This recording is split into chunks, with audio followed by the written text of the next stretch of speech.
Hi folks, this is Sean Hyman from Chart of the Day, and I just want to talk to you about training your eyes to earn you profits. And what I mean by that is I want you to take a look at charting patterns. And there's many charting pattern sites out there, and of course I teach you a lot of charting patterns along the way as well. But I wanted to just bring out some patterns here, starting from the left, and we'll go to the right. This is on the pound yen hourly chart, and there's actually quite a few charting patterns on here. We've got the bull flag, and it's a bull flag because the flagpole heads upward and then causes the flag. If it comes more than towards the triangular shape, they'll call it a pennant. They'll call it a flag if it's a little bit more open. Either way, it still has the same result. When it breaks out, there's still a pretty good bit of territory that heads north. You can pretty much take a rough estimate of the length of this flagpole, take it from where it breaks out, and you'll get basically there. And that's where this spiked up to this double top. It came fairly close. And then this comes down, comes back up again, and we've got two spikes that are rejected up here. This forms a double top. Now, some people think double tops have to be to the pip, like whatever the exact pip level is over here, exchange rate level. It's got to be that exact same exchange rate level here. It doesn't. It can be a handful of pips above or below, and still count as a double top. And so double tops. See if I can get this going.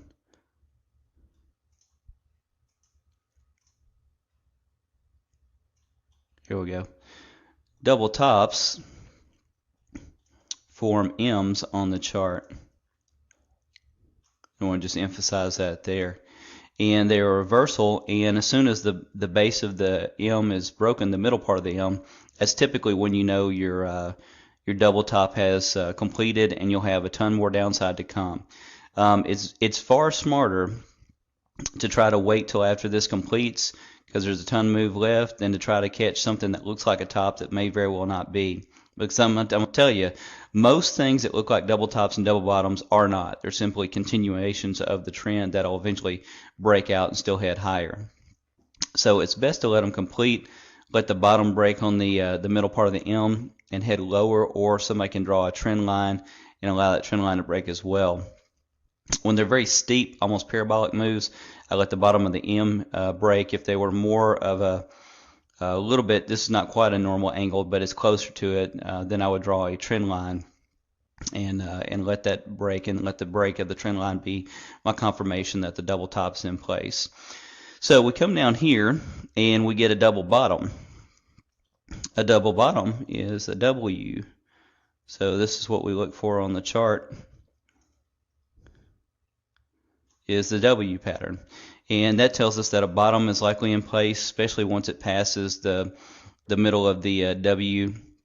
It's a place where you can have an entry order above your point there, so that it can enter you into the market and take off whether you're in front of your computer or not. Incidentally, we've got another bull flag right here. Just kind of draw over this pattern right there, and so you can take that length and come up to here, and it gets you this double top. And then of course we draw out our M there. Double top goes into place, the midpoint of our M breaks and takes us on down. Then it bottoms. There's kind of a mini double bottom there. It's a little bit sloppy, so I'm not technically calling it one, but it absolutely, could be. Somebody could call it one, and I wouldn't argue the point that it was not one.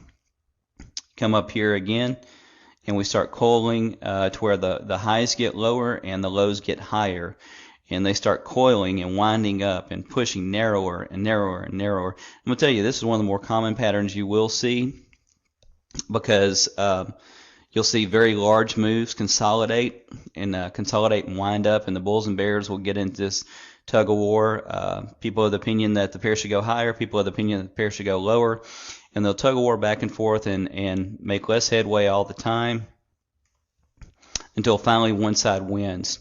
Typically, however, it comes into the the triangle, which is downward in this case, is typically how it exits out, because that trend move that was started would tend to continue on, and this would just be a sideways breather in the pattern. And so it doesn't mean that it has to do that. It doesn't mean that it does it 100% of the time, but statistically that's where your probabilities lie.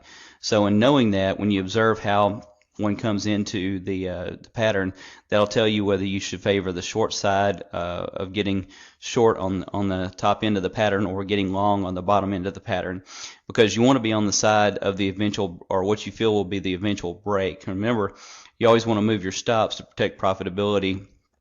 That way, in case this thing pops out and goes against you, you don't give back everything you did while you're trading this consolidating range here, called the symmetrical triangle. So it breaks. And symmetrical triangles, you can basically take the length of this widest part of the triangle, project that down, that number of pips down from your breakout, and you'll get basically a minimum price target of where the price will stop, tend to stop at.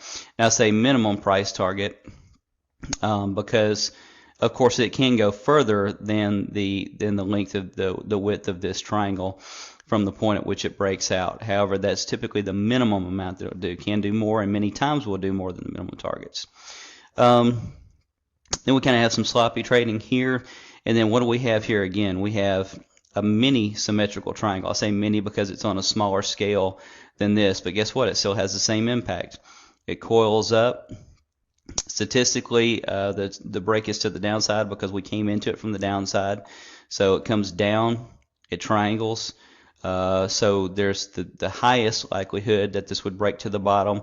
So if we're wanting to get short, we would either want to short the breakout, or we would want to short up here at the top of the range of the triangle, up the top of it, so that we've got some slack to work with if it does break against this. If you're shorting at the top of the triangle and it breaks back and heads out this way, you haven't lost all that much as if you had bought at the bottom of the triangle. So remember, it's always important to see which way this thing will break.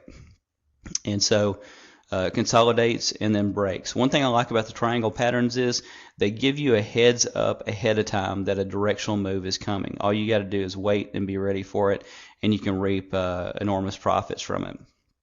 So some of them be wider, bigger patterns that will take a number of hours. Even, you know, this happened over a number of days, even from about the 13th until about the 21st. This ranged and, you know, consolidated up, and people could have range traded this all during that time and then wait for the breakout. This one on the mini scale, we're just talking a number of hours here because each candle is an hour in length. So you're talking really, you know, within the day's activity, that triangle forms within the day, and then it broke. So, you know, the point is that the charts speak to us. All we have to do is train our eyes to see the patterns. I'm a real big believer in charting patterns. Particularly, I love the triangles. I love the bull flags. You know, those are some of my favorites. And there's different forms of triangles out there, and they all have the same end result. There's ascending triangles. There's descending triangles. There's symmetrical triangles.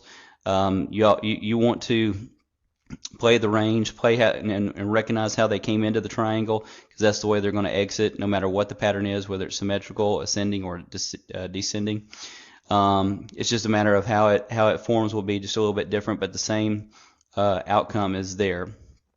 So that's one thing that we focus on in the Currency Cross Trader service. It's one thing that helps me to have a high number of wins, to reap a good number of profits for our subscribers, and it's one of the big things that I look for. I'm a big believer in.